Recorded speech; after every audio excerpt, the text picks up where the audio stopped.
I'm very much hoping at this point that we will be able to welcome into Play Talk Change our first keynote speaker for the day, who is Gene Leggett.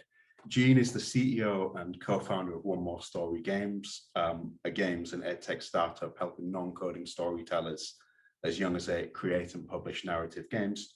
She's a certified coach, stand-up comedian, international speaker, and professor of narrative design. And we're delighted to welcome her to Play Talk Change today. What I would say is that if you have any questions for Jean throughout her presentation, again, just pop them into the chat on YouTube, and if we've got time at the end, we'll see if we can put those questions to her.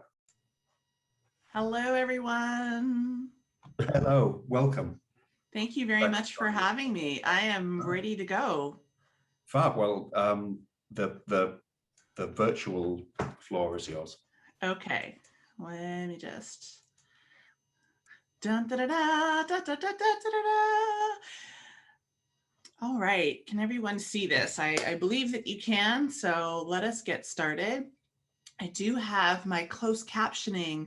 It's auto captioned, but I will speak slowly enough that it can capture most of what I'm saying. And thank you very much. It is an incredible honor to be opening your 2-day conference spanning the globe. That's incredible. And welcome to the attendees from Uganda and India and Jamaica and the UK and everyone else who is watching this. This is a conference that promises to be thoughtful and inspiring and motivational for us to change the world. Honestly, that is the reason why I'm in video games, because I do believe that we can play and talk and change the world using this medium.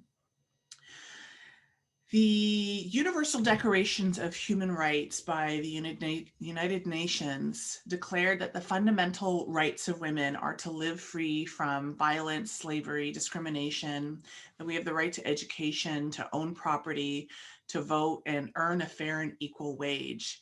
And this is, we're still not seeing that out there in the world equally in all of our countries. And what if we could use video games to inspire and to champion the rights of equality and equity around the world, and to get people thinking about gender-based violence? So I'm going to talk a little bit about the ABCs of serious games, which for me is about aspiring, building, and connecting. And I hope that this will inspire you all. A little bit about me. I am a word nerd with an English degree. I have a bachelor's degree in English. And this is my husband, Blair. Today is our 25th anniversary of the day that we met. And we started building our own video game company a few years ago that I'm going to tell you about today. I was pretty good at computers. So in Canada, I had computers since I was in grade 6, which was quite a long time ago, over 30 years ago. And one of the things that I noticed about myself is I never really said that I was smart about computers, because I didn't feel like that was a cool thing for girls to be smart at.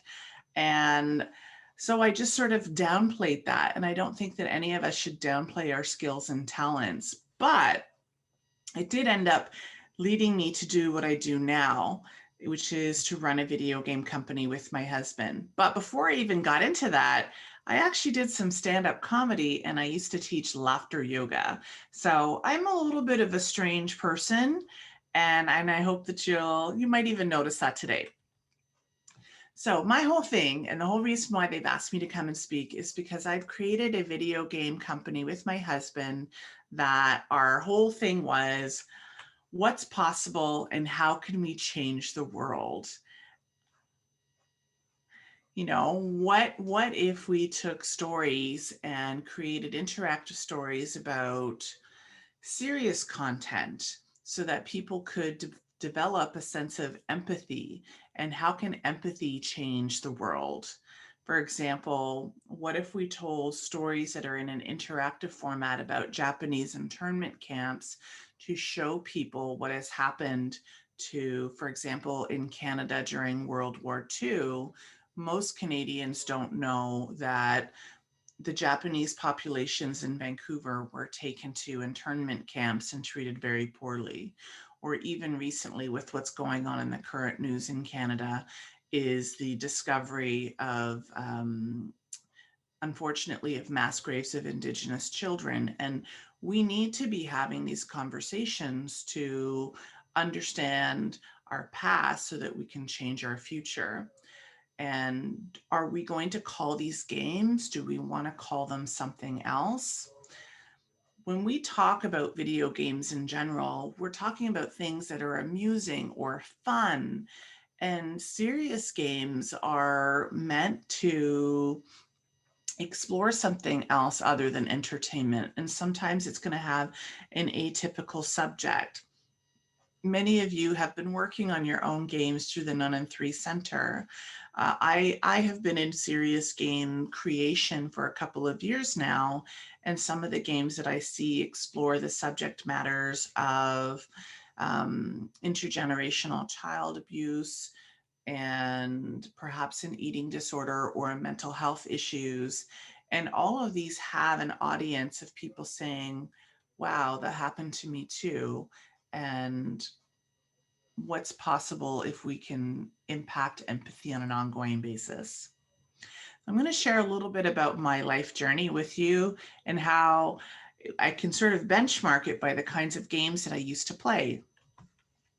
So in 1985, which is a long time ago, a very long time ago, that's the first year that I remember playing games.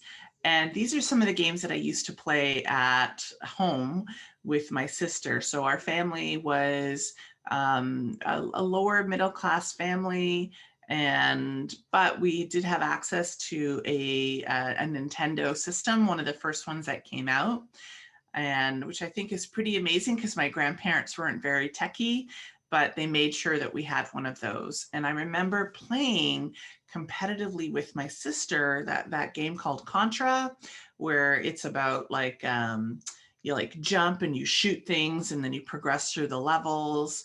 But where my heart really fell in love with was Tetris. And I loved it because Tetris was this puzzle game and it was spatial. So my whole family is deaf and I'm fluent in sign. And in my household, I would get lost playing games. I would just play for hours and hours and hours, but it never once occurred to me that people made games, if that makes any sense. No one ever told me that I could be a video game writer or artist or a programmer or anything like that. It never occurred to me that that was something that was possible. My family didn't role model those kinds of professional jobs for me, and that's okay. I know now, and I'm sure all of you know anything is possible.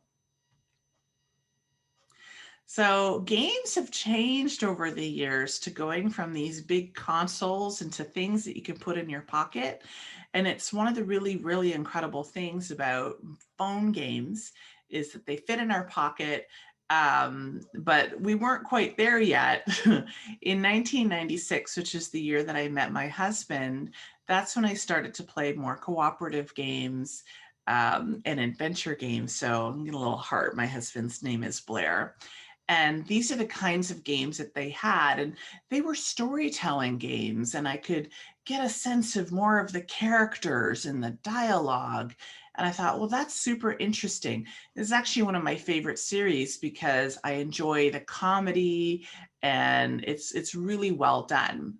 Now, fast forward to 2006, and this is us playing like Rock Band and Wii games and really getting physical. This is when we started to notice a real shift that families were getting more involved with games. The next big thing was when Candy Crush exploded and took over the market. Well, before that, it was Farmville, which my husband actually worked for the company that made Farmville, and you're all probably too young to remember.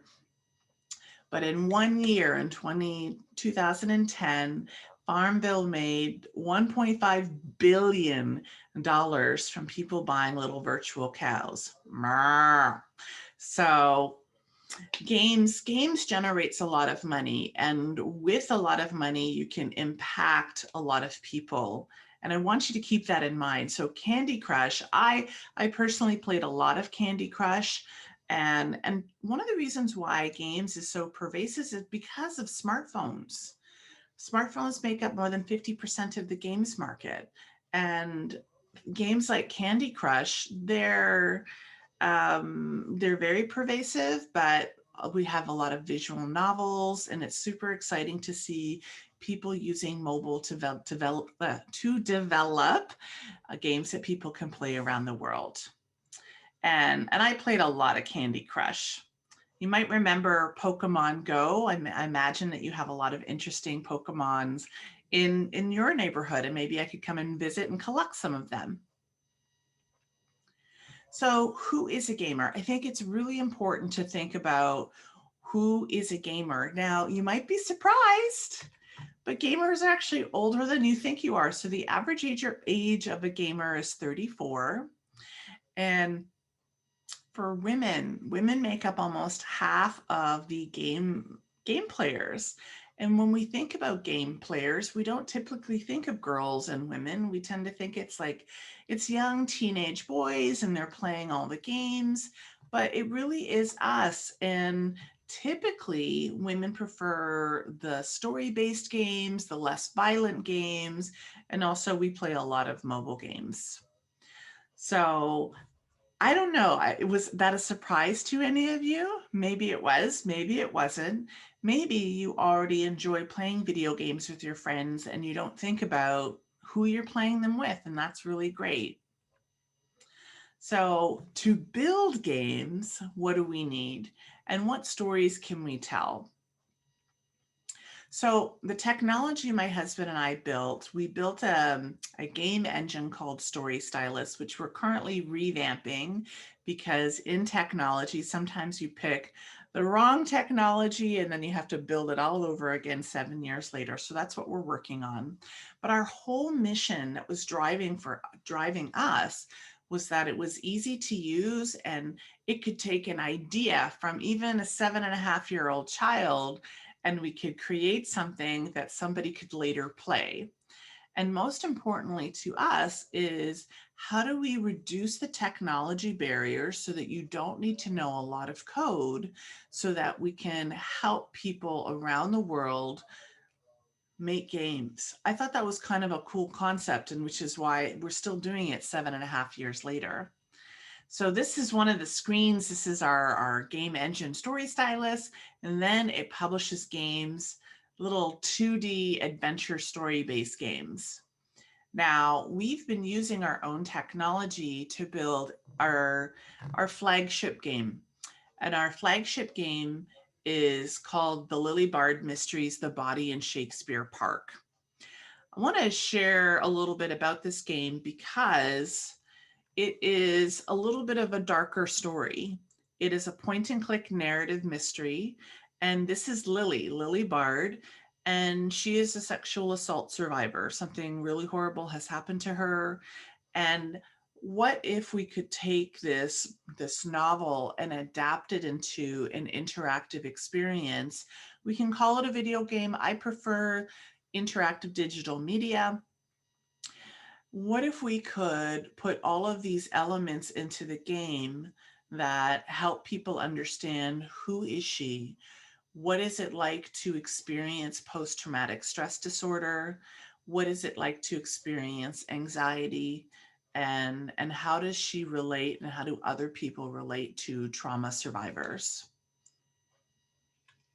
It's a very typical looking game.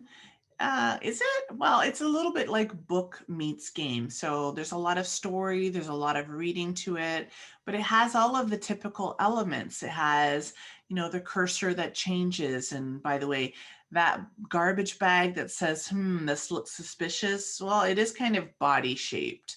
So that would be the body in Shakespeare Park. We were very mindful as we were building this game to explore the subject of PTSD and anxiety by the use of monochromatic colors. So here you can see Lily, and the gray, the fuzzy feeling is meant to resemble that pain and that difficulty that she's had in her memories that are always with her, that she carries that forward. The rest of the game is in color except for these moments where she's exploring her trauma.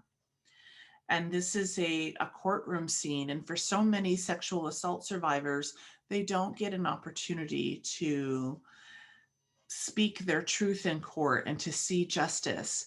It was really important for me I chose this book to adapt, and I'm choosing to work on this game because I do believe that games is a powerful medium, and to tell this story and to put pieces in this game that are about the trauma, but more importantly about the healing and how we can all heal together and to develop a deeper sense of empathy. That's why I wanted to make this game. So there's a whole talk that I give that's an hour long that looks at all of the choices we made, from art to music to voiceover, and everything from the camera placement is mindfully designed for empathy. And I think that's something that we could really spend some time thinking about. So how can we use games to come together? What stories could you tell? I think it's really important that we look at this as the modern campfire. It's what stories are we telling? Whose stories are being heard? And what are stories that we don't normally get to hear?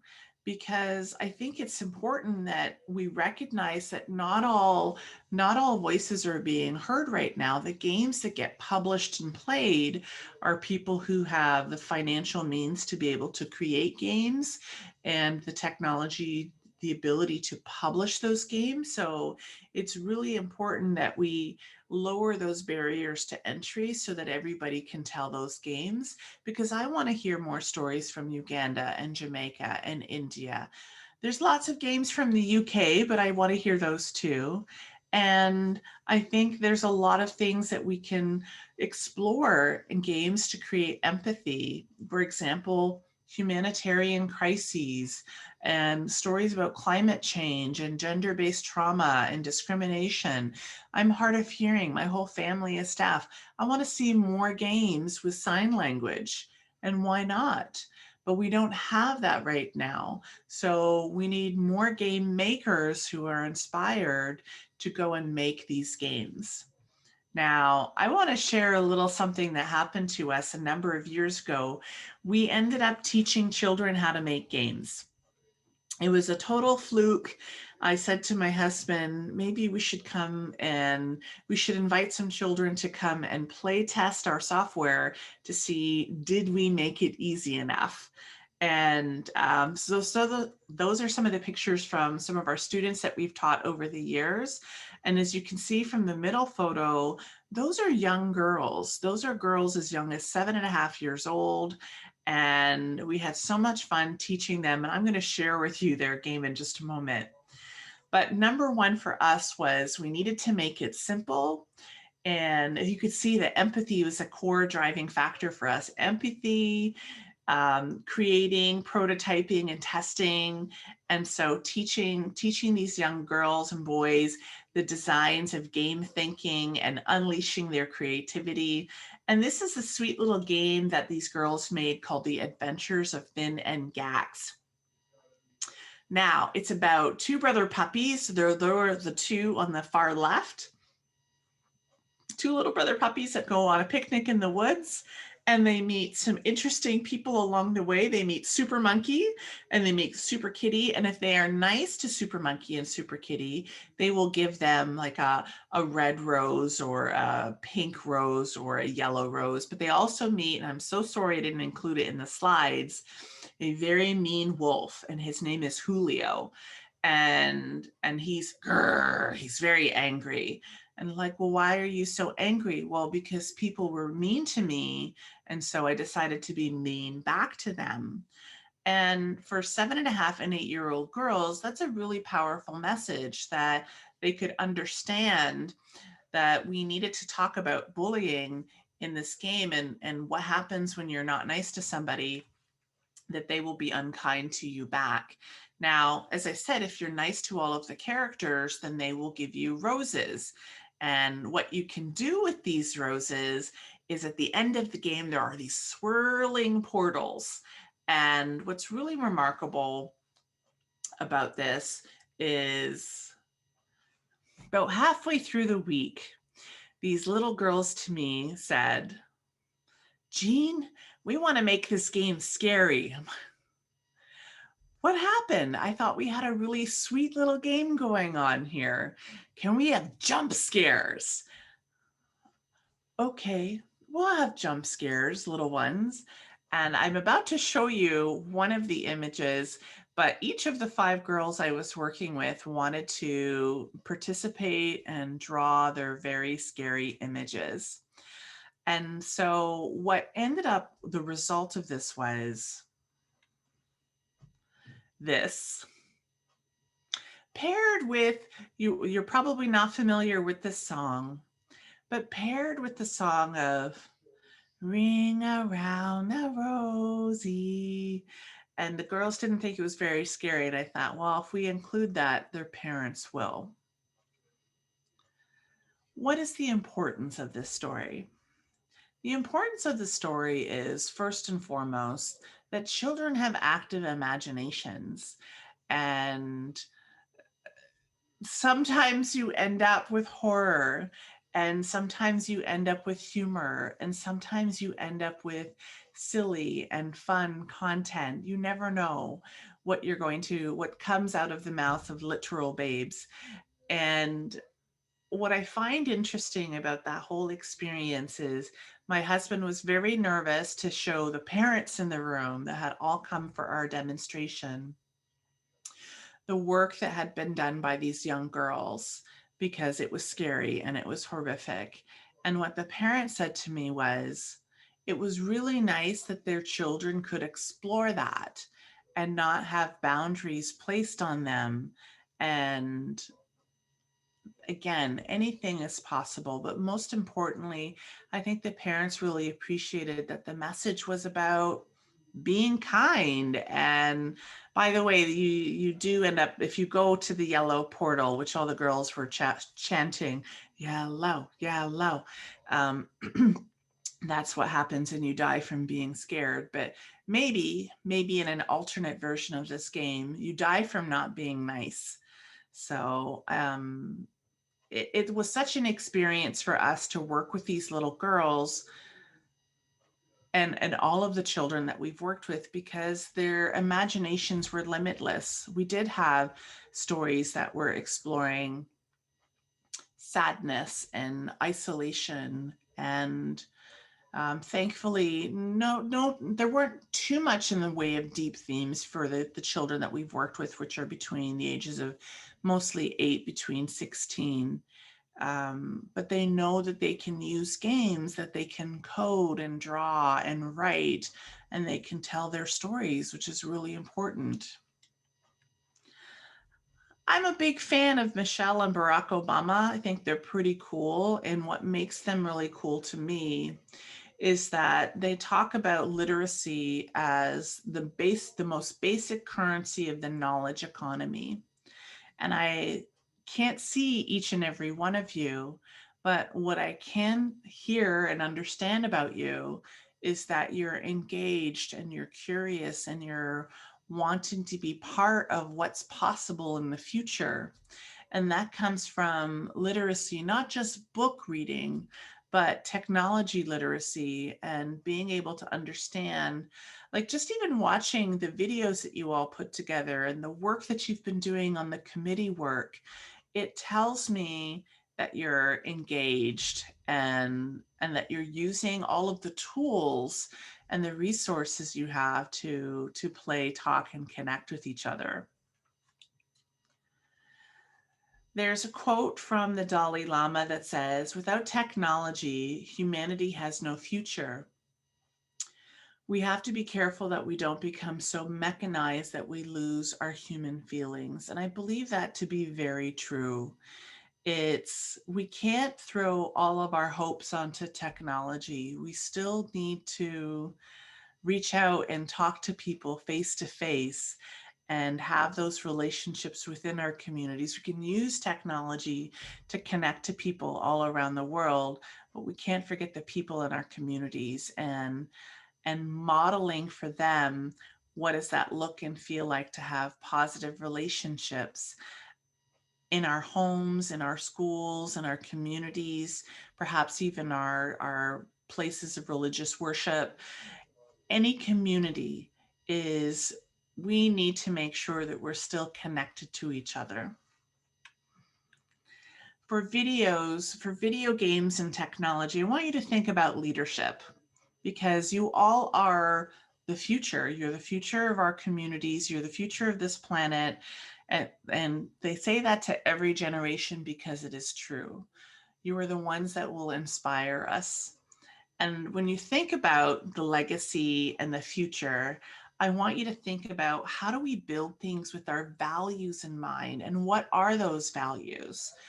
For me, and I believe for a lot of you, it's about equity, making sure that everybody is not only equal, because equality is really wonderful, but equity, to make sure that everyone has the opportunity and that we provide extra support for people who don't have those opportunities. So that equity, so we move that just a little bit so that people can participate fully in our conversations and our technologies. And we need to make sure that we're thinking about that when we're building all of our futures together. And inclusion, making sure that everybody's voices are heard, that we are looking at justice and what does justice mean. A sad statistic that I talk about quite a bit in my full-length talk about our video game is how a lot of perpetrators of gender-based violence don't see an appropriate amount of jail time. And I want to make sure that the future, that we do appropriately recognize that people have caused harm and that we find a way to repair and restore our communities. Empathy, empathy, empathy, empathy. That's the biggest thing that we have as our tool, is how do we design with our values and our empathy in mind. And curiosity.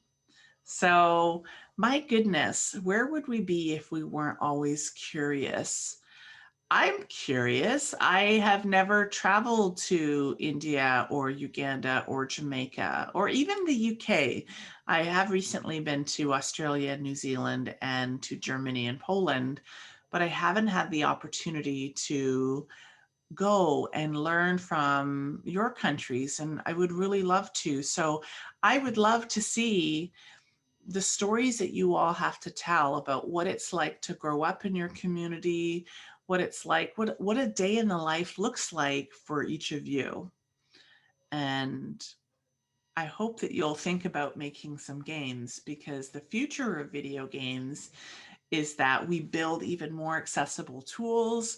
So many of you are already creating games using maybe Roblox or Minecraft, possibly even like Twine or Renpy or things like that. Maybe some of you are already even using Unreal or Unity, which is really incredible, because I don't know how to do that. But if you decide that you want to build the tools to help people make games, then I hope you'll think about making tools, video game tools, for people who have disabilities, for people who don't understand or have low technology or literacy skills. That's really important. And building tools for people who are in developing countries is a really big deal, because that's the reason why the games industry is so incredible right now, is because of those smartphones that we all have in our hands.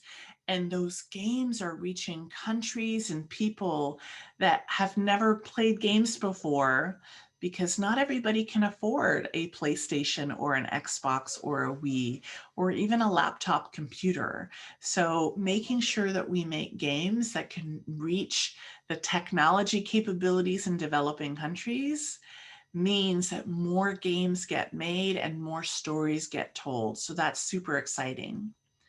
So I want you to really think about, how do we make games possible? How do we make it so everyone can make and play their games?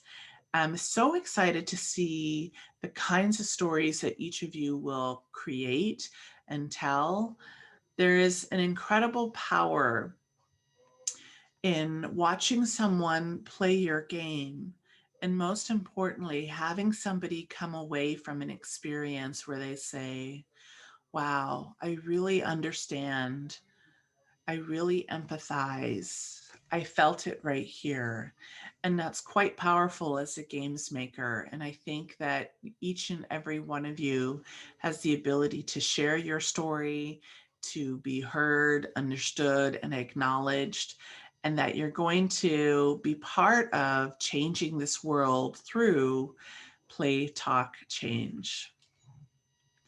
So if you'd like to reach out and say hello, you can find me on Twitter. I'm happy to chat about games with you. And I think that this conference is going to be an amazing one to explore some of those serious subject matter that really needs to be talked about, because gender-based violence, it's a very big part of why I do the work that I do. I want to make sure that we all have the opportunities to have joy in our lives. And the way that we can do that is to open people's minds about what's possible and how much joy there is in this world. But we can't do that until we discuss some of the darker stuff, the more serious stuff, so that everybody has a chance to play. Thank you very much, and I hope you have a great rest of your conference.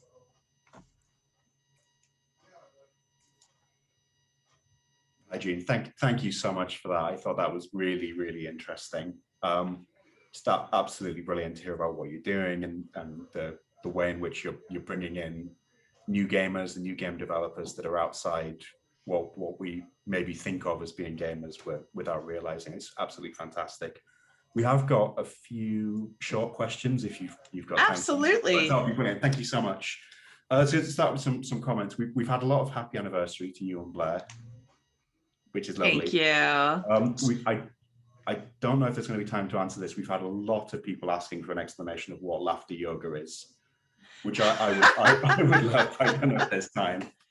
Well, laughter yoga actually started in India, I believe 25 years ago.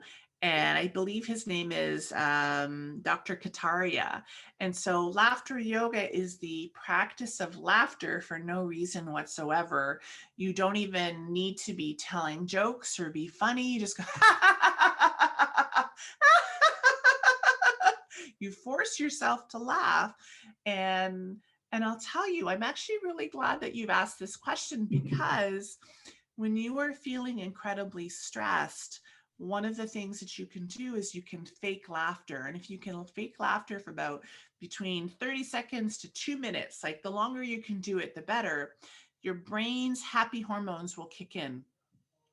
So your dopamine, your endorphins, your oxytocin, and all of the good hormones will kick in your brain, and it sort of like washes out all of those angry, frustration, anxious mood hormones. So it's really fantastic. And I used to teach classes where we would laugh for an hour. And so you would be like buzzing. Zzz. If you want to see an example of my laughter yoga talks, you can just go on YouTube and type in my name. You'll find laughter yoga videos. You will also find you won't find any of my stand-up comedy because I've hidden all of that. You might find some really old cooking videos too. Brilliant. And I think for anyone watching, that's just brilliant advice for Play Talk Change. If at any point today you feel like laughing. Yes, yes. Your brain can't tell the difference between real laughter and fake laughter. So it really is a very powerful tool. And inside your brain, you can actually have silent laughter. So if you're sitting there in an uncomfortable situation, you can just quietly to yourself laugh internally, and it will still activate those hormones in your brain. Fantastic. I'm gonna laugh internally throughout maybe a couple of my next questions here. The other comment that we had, which I just have to echo, is just a lot of love for Tetris. Every time I unpack my shopping very, very perfectly into my fridge, I think about all the hours I spent on Tetris, and it was worth it. I am a Tetris fiend, and I think it has a lot to do with the fact that I'm fluent in sign language, and they have shown that children of deaf parents have different spatial abilities because we're communicating in 3 dimensions. And so, yeah, Tetris, if I had known at such a young age that I could have been a competitive Tetris player, my life would be very different. I think esports didn't exist in 1980s in that way. So I totally would have been a professional Tetris player. I don't know. Can you see? I have a little Tetris lamp. Yes, we can. That's brilliant. Yeah. So I can But rearrange it's it. actually the actual tetrominos that you can stack. Yes, yes. And And I have my little Pac-Man lamp, and I have a ghosty behind him. And yet you still get things done despite having a lamp to play with. That would derail whole days of my time. We did have just a few questions that came through as well. The first one was whether you felt that there was a stigma about creating educational games, and whether there's anything we could do to move beyond that. Well, there's 2 parts, I think, to that answer. One of which is, what are the kinds of games that you want to make? So you can make a career out of making educational games. There's a whole movement of people who that is their job. They make educational games personally and professionally. They get hired by museums and educational organizations to make this game. There's a really wonderful friend of mine, and her name and her company name is slipping my mind. She's building a new tool called Breshna, I believe it is, and it's meant to help people who don't know how to code make mobile games with serious subject matter.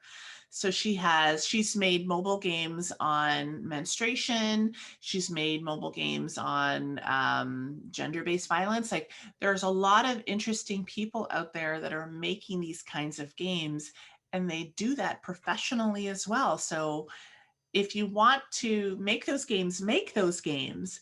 If you want to make those games, but you eventually would like to go and make games at the big fancy companies. So I work as a career coach right now to over 350 game developers in the past year, which is a lot of people. And many of them have aspirations to go and work for these big fancy companies, the multi-billion-dollar companies. And those companies, it doesn't matter the kinds of games that you make. They just want to see that you have made games and that you know how to make them well. So if you're worried that making a serious game is going to make it difficult for you to make non-serious games, I wouldn't worry too much about that. Wonderful, thank you. One more question that we had is, it's something that comes up a lot in our work, is about making games that kind of authentically portray the real world, that reflect people's experiences. And I wondered if you had any thoughts to share with us on the responsibilities that game makers have as storytellers in depicting real world experiences, especially when they are those slightly more traumatic or difficult stories that we're telling. Absolutely. So first, if you want to see a longer talk, I think there's a half hour, there's a 1 hour talk on YouTube. If you search for my name and the GCAP, GCAP, and it's about serious subject matter in games. And so it's myself and my friend. Her game was about disordered eating, and our game was obviously about a sexual trauma survivor. And one of the things that we talk about is, wow, I went on that and then I totally forgot what your question was. That's absolutely fine. The question was, it's about the responsibility The responsibilities, thank of you. storytelling as a And game maker. so when we're talking about the responsibilities, you want to share your story. And if it's not your story, you can still share it, but you really need to be working closely with people whose authentic experience it is. So either somebody on your team is a, if you want to call them a survivor, or somebody who has gone through that experience, or even using a consultant. So for example, the second we purchased the rights from a 5-book novel series, and the second book in the series is about racial conflict in the southern United States, where a black character, where an awful thing happens to a black character. And we always maintain that excuse me, that is not our story to tell. I would want to make sure that I had preferably a black games writer from the United States, from the South, to be able to write that story with authenticity, because it would be very strange for white people to be writing these stories. It's super important that we understand how much privilege comes into place when we're talking about these kinds of things. It's not, does that mean that boys cannot write stories about girls? No, it doesn't mean that, but I hope that you're going and you're talking to girls, or if somebody wants to write the story of somebody living in India, that they are working with people in India to tell that story, because otherwise we're doing what's always been done, and what's always been done is not really healthy or mindful of other people's stories and cultures and experiences. Wonderful, thank you for that. And it's definitely something that we would agree with at Non in 3. I mean, it's why we're very much aware that we're developing these games with a UK-based team, but we're working really closely with country teams to try and make sure that everyone has their voice heard in the stories that are being told. So thank you for that. We couldn't agree more. We have got, I'm afraid, because we have some games developers on the team, we have a slightly geeky question for you, which I hope you can answer, which is about the use of games to research the impact of games. And I think what we're thinking about there is kind of, it's a question of in-game data capture, which is something that comes up in our work a lot, to kind of check whether the game is having the impact that we want it to have. It's whether you had any thoughts about using games as a way of researching the impact of games, of finding out how, kind of, I guess, being slightly Big Brotherish and observing how the player is playing the game. That's super interesting. Well, here's what I think. I think that in the next 5 to 10 years, what we think of as games is going to radically change, because the medium, so when we think about the campfire, the reason I use the campfire, and I could have gone a little bit more deeply into that, is you think about the beginning of humanity and how we would all sit around and we would tell stories around the campfire, and people still do that. People still gather around the campfire and tell stories. And then we had books and music and film, and now we have games. And games is powerful because it's an interactive medium and people feel like they have control over the story. And I think when you feel like you have control over the experience, you have a different experience of what that feels like. And I suspect that with augmented reality, so things like Pokemon Go, where you can scan your phone and things are popping up in your environment, and changing your understanding of the environment. But I think virtual reality is going to be super interesting. We're still in the early stages of virtual reality technology, and because it's not affordable and it's not accessible, and it's very, very much like North American, European, wealthy Asian countries, like it's not pervasive enough. But I'm hoping that we'll start to see more. This is why we need all of you.